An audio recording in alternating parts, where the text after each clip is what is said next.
ఇప్పుడు ద్విత్వ సంయుక్త సంశ్లేష అక్షరాలకు సంబంధించినటువంటి అంశాలు మనం తెలుసుకుందాం. ఇదివరకు టెట్ డిఎస్సిలో ద్విత్వాక్షరం యొక్క నిర్వచనం ఇచ్చి ఇది దేనికి సంబంధించింది అని అడగడం జరిగింది. అయితే ఈ మూడు అంశాలు ఏవైతున్నాయో ద్విత్వ సంయుక్త సంశ్లేష అక్షరాలు వీటికి సంబంధించినటువంటి మనం ఇప్పుడు తెలుసుకుందాం. ఫస్ట్ ద్విత్వాక్షరం. ద్విత్వాక్షరం అంటే ఏ హల్లుకు అదే హల్లు ఒత్తు చేరినట్లయితే దానిని ద్విత్వాక్షరం అంటారు. ఏ హల్లు అదే హల్లు ఒత్తు చేరినట్లయితే దానిని ద్విత్వాక్షరం అని అనడం జరుగుతుంది. ఏ హల్లు అంటే ఉదాహరణకు మనకు ఇక్కడ ఇచ్చినటువంటివి కా థ చ ఠ ధ అనేటువంటివి ఇచ్చారు. ఉదాహరణకు కా అనేటువంటి అక్షరం ఉంది. ఈ కా అనేటువంటి ఇది ఏంటిది? హల్లు. ఈ హల్లుకు ఇదే హల్లుకు సంబంధించినటువంటి ఒత్తు గనక చేరినట్లయితే దానిని ద్విత్వాక్షరం అంటారు. ఇప్పుడు కాకు కా ఒత్తు, దీన్ని ద్విత్వాక్షరం అంటారు. అలాగే ఉదాహరణకు అగ్గి అనేది ఉన్నదనుకోండి. అగ్గిలో గాకు గుడి ఇచ్చేసి గా ఒత్తిచ్చారు. అప్పుడు దీన్ని ఏమంటున్నాం? ఇది ద్విత్వాక్షరానికి సంబంధించింది. అత్త, అలాగే అత్త అనేటువంటి పదం ఉంది. అత్త అనేటువంటి పదంలో తాకు తావొత్తుంది. ఈ తాకు తావొత్తుంటే ఇదే హల్లుకు ఇదే ఒత్తు చేరింది కాబట్టి దీనిని ద్విత్వాక్షరం అంటారు. ఇంకా తీసుకుంటే ఈ కాగాని తాగాని చాగాని టాగాని ఏవైనా సరే వాటికి సంబంధించి ఏ హల్లుకు అదే హల్లు ఒత్తు చేరినట్లయితే దానిని ద్విత్వాక్షరం అంటారు. ఇది ద్విత్వాక్షరం యొక్క నిర్వచనం. ఉదాహరణకు అక్క, అగ్గి, తర్వాత మచ్చ, ఇవి దేనికి సంబంధించి అని, ఇవి ఏ అక్షరాలకు సంబంధించి అనేటువంటి అడిగితే మనము ద్విత్వాక్షరానికి సంబంధించింది అని మనం చెప్పాలి. ఇక దీని గురించి కొద్దిగా విశ్లేషణ తీసుకుంటే, ఏకస్థాన జనితాలైన రెండు హల్లులు ఒక స్వరంలో కలిసి ఏర్పడే అక్షరమే ద్విత్వాక్షరం అని చెప్పవచ్చు. ఏకస్థాన జనితాలైన రెండు హల్లులు ఒక స్వరంలో కలిసి ఏర్పడే అక్షరమే ద్విత్వాక్షరం అని చెప్పవచ్చు. ఉదాహరణకు కా అనేటువంటి అక్షరాన్ని ఇచ్చారు. ఈ కా అనేటువంటి అక్షరం ఏ విధంగా ఏర్పడుతుంది? క్ ప్లస్ క్ ప్లస్ ఆ. అప్పుడు ఏమవుతుంది? అక్ ప్లస్ క్ ప్లస్ ఆ. దీని ద్వారా కాకు కావొత్తు అనేది ఏర్పడుతుంది. ఖ, దీని యొక్క అక్షరాలను విడదీస్తే ఖ అనేటువంటి ఈ ద్విత్వాక్షరానికి సంబంధించినటువంటి విడదీస్తే ఈ రూపము మనకు వస్తుంది. ఓకే. తర్వాత ద్విత్వాక్షరంలో వర్ణాల సంఖ్యకు సంబంధించి తీసుకుంటే, ద్విత్వాక్షరంలో వర్ణాల సంఖ్య ఎంత ఉంటుంది? 3. ఇది 1, ఇది 2, ఇది 3. ఈ విధంగా ఇది ద్విత్వాక్షరానికి సంబంధించినటువంటి అంశము. ఇక సంయుక్తాక్షరానికి సంబంధించి మనం తెలుసుకుందాం. ఒక హల్లుకు మరొక హల్లు ఒత్తు చేరినట్లయితే దానిని సంయుక్తాక్షరం అంటారు. అంటే ఒక హల్లుకు మరొక హల్లు, ఉదాహరణకు మనం ఇక్కడ కా తీసుకున్నాం. కా అనేటువంటి హల్లుకు కా అనేటువంటి ఒత్తు చేరితే దీన్ని ద్విత్వాక్షరం అనుకున్నాం. ఇప్పుడు అట్లా కాదు, కా అనే అక్షరానికి వేరే, ఉదాహరణకు కాకు మా చేరితే దీన్ని ఇప్పుడు మనం సంయుక్తాక్షరం అంటాం. ఉదాహరణకు ఈ కాకు గుడి ఇచ్చేసి రుక్మిణి అని అనుకుందాం అనుకోండి.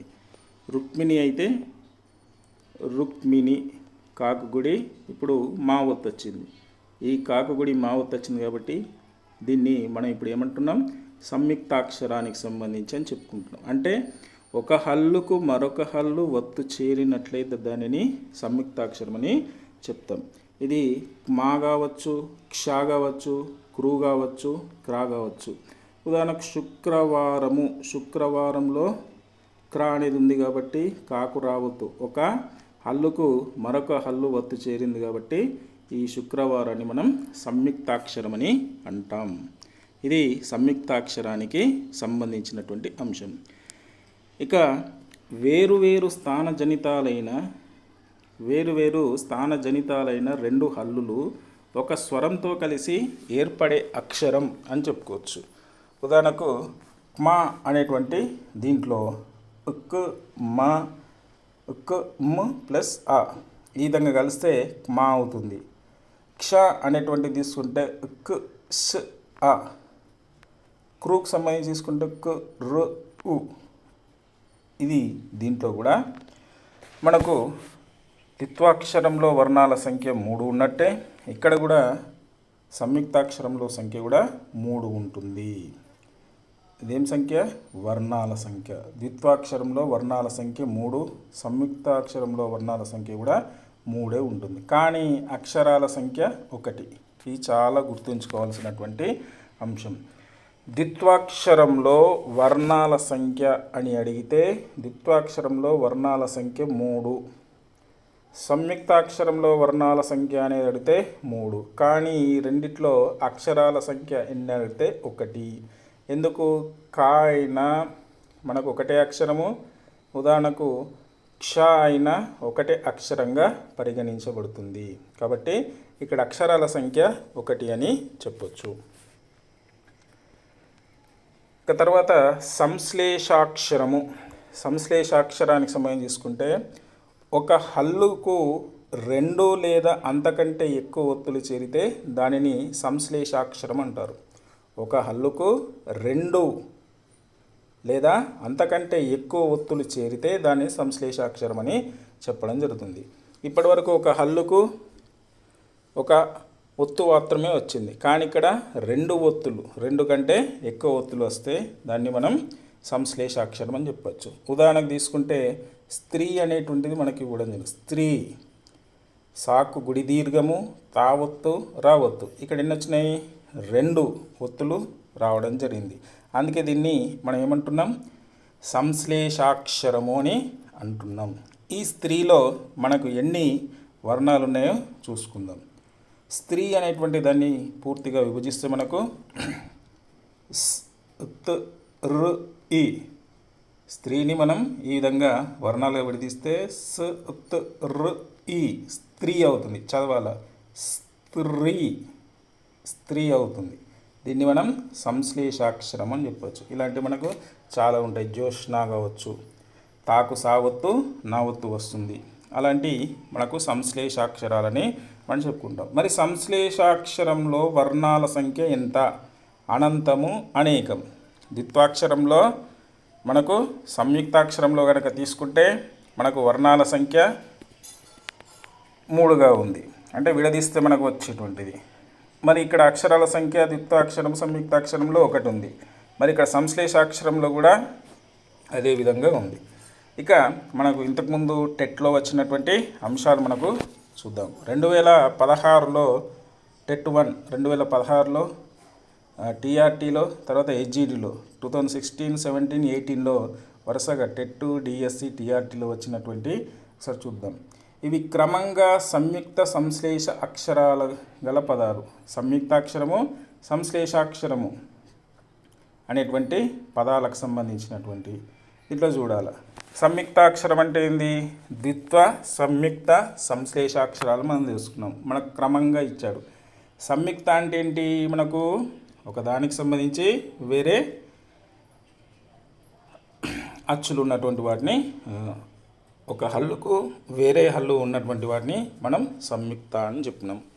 ఈ విధంగా సంయుక్తకు సంబంధించి దీంట్లో పూల సజ్జ ఇది ద్విత్వాక్షరమే. స్త్రం ఇది ఏమవుతుంది? సంశ్లేషాక్షరం అవుతుంది. ఇది కూడా సంశ్లేషాక్షరం అవుతుంది. కానీ మనకు క్రమంగా ఇచ్చాడు. సంయుక్త సంశ్లేషాక్షరాలు క్రమంగా. మరి దీంట్లో క్రమంగా సంయుక్త సంశ్లేషాక్షరాలు ఏమున్నాయంటే షాకు నా ఒత్తు ఉంది, రాకు జా ఒత్తు ఉంది. ఈ విధంగా ఇది ఏమవుతుంది? సంయుక్తాక్షరం అవుతుంది. జ్యోత్స్న, జోకు యోత్వం వచ్చిన ఇక్కడ తాకు సావత్తు నా ఒత్తు వచ్చాయి, కాబట్టి ఇది సంశ్లేషాక్షరము అవుతుంది. కాబట్టి ఇది ఆన్సర్ అనేది ఇది కృష్ణార్జునులు జ్యోత్స్నకు సంబంధించి అవుతుంది. తర్వాత క్ష్మి అనేటువంటి సంశ్లేషాక్షరంలోని ధ్వని క్రమం మనం ఇంతకుముందు తెలుసుకున్నాం.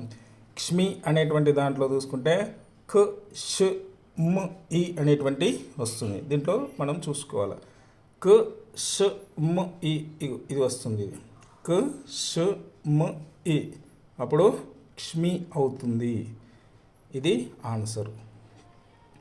తర్వాత ఒక హల్లుకు ఒకటి కంటే ఎక్కువ హల్లులకు చెందిన ఒత్తులు చేరితే, ఒక హల్లుకు ఒకటి కంటే ఎక్కువ హల్లులకు చెందిన ఒత్తులు చేరితే దీన్ని మనం ఏమంటున్నాం? సంశ్లేషాక్షరాలు అంటున్నాం. ద్విత్వాక్షరం అంటే ఒక హల్లుకు అదే హల్లు ఒత్తుగా చేరితే, ఒక హల్లుకు వేరొక హల్లు ఒత్తుగా చేరితే సంయుక్తాక్షరం ఉంటున్నాం. ఒక హల్లుకు ఒకటి కంటే ఎక్కువ హల్లులు చేరితే, ఒత్తులు చేరితే మనం ఏమంటున్నాం? దీన్ని సంశ్లేషాక్షరము అని మనం చెప్తున్నాం. అయితే దీంట్లో ఆన్సర్లు మనకు క్రమంగా సంయుక్త సంశ్లేషాక్షరాలనుక కృష్ణార్జునులు జ్యోత్స్న అనేది వస్తుంది. క్ష్మి అనేటువంటి దాన్ని తీసుకుంటే క ష్ మ్ ఈ అనేటువంటి ఆన్సర్ వస్తుంది. తర్వాత